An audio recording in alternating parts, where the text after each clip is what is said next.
This video is about your attitude in an interview.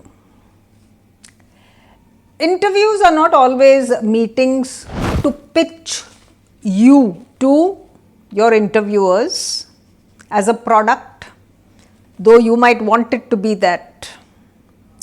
So, arrogance, superciliousness, brashness, attitude, entitlement, we must leave outside the door. What we need to remember is we have gone there to take up the job that they are offering. That means you should have done all the prerequisites of the interview, researching the institution, finding out their ethos, checking on their values, talking to their students, looking at their reputation. We should have done all that before entering the room for an interview. So, one believes that you have looked at all that and found them desirable, isn't it? Otherwise, why did you go? But after going there, don't stand on judgment, because it shows in your attitude. That's the best way to not get a job, because you've just wasted everybody's time if that is true, right?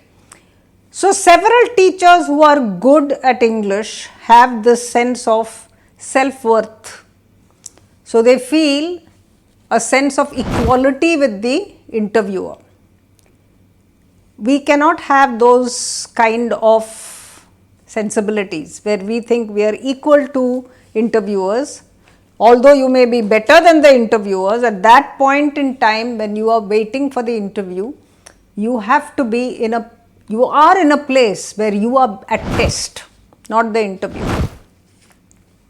So, there's something to remember. If the test or the questions or the demands or the standards that are set or the materials that are given or the attitude of the interviewer or the style of the interviewer upsets you, you either need to leave if it is unbearable, or you need to stay calm.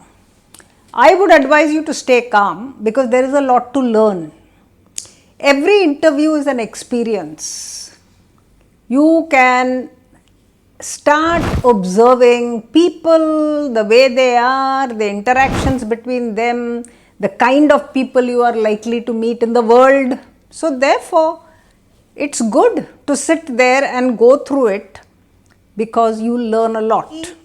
The interviewer may not be your boss at all. It might be the owner or the dean or the principal or someone who doesn't really come into the day-to-day workings of your organization. So, don't make a judgment on that person and pretend that you are going to deal with him on a daily basis. You may not at all be doing that. Questions that you think are super obvious, silly, unimportant, ridiculous may actually be asked to gauge your resourcefulness, your presence of mind, to see whether you have a sense of humor, to see whether you are able to field ridiculous questions in a way in which you make the other person speechless. How about that? Some of the most ridiculous questions have been asked in some of the top jobs. Some of the most ridiculous essay topics have been given for the Ivy League universities. What do you say about that? So, there is no such thing as a silly question. There is only a good answer that you must have the presence of mind to create at that point. And that's a skill and that's a practice, isn't it? The interviewer is not looking to work with you. The interviewer is choosing the best fit for the job. One of the things to remember is there are always 20 people waiting outside, waiting to take that job. So, do not go there with a feeling of superiority, no matter how many years of experience you have. The nature of the interview will depend upon the kind of job that you are going to do. So, a PRT or a TGT or a PGT or a college assistant professor or an ed tech YouTube presenter will not all be doing the same kind of teaching. In some cases, you will be a performer who is putting out a product for profit. Now, if that idea is so repugnant to you, you should not touch those companies. But having gone there, you can't say, I want you to test my teaching skills and not my ability to perform to a camera. Because those videos are all about performing to a camera and making sure that the students who are not live are attracted to you. And people make money off that.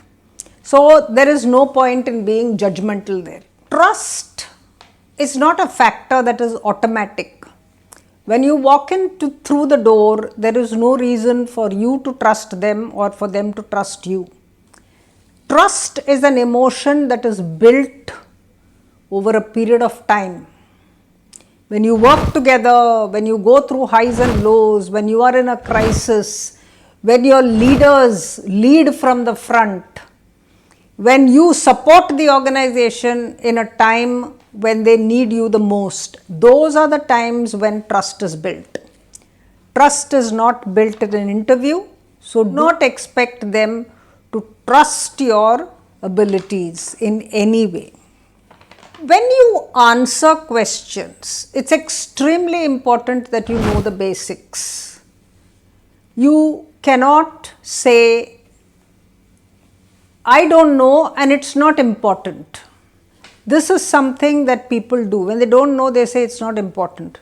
When they don't know, they say, we have never done this before, so therefore it must be insignificant. This is arrogance. It's very important to know. So one must know who Macaulay is, even though if you don't believe in it. You must know who Bloom is and who Gardner is and who De Bono is, because they are some, or Maria Montessori, these are all some basics of education, educators and education who cannot be ignored. You may not believe in them, but you cannot ignore them. So this is something to remember. If you don't know, the best answer is, that's one thing that I intend learning as soon as we finish this interview. It's a better answer than shrugging and saying, I don't know, because that's an attitude. That tells me that I don't think you are willing to learn. I don't think you are really curious. It tells me many things. See, you have to see yourself from the other person's point of view, and that's not very flattering, that sort of attitude.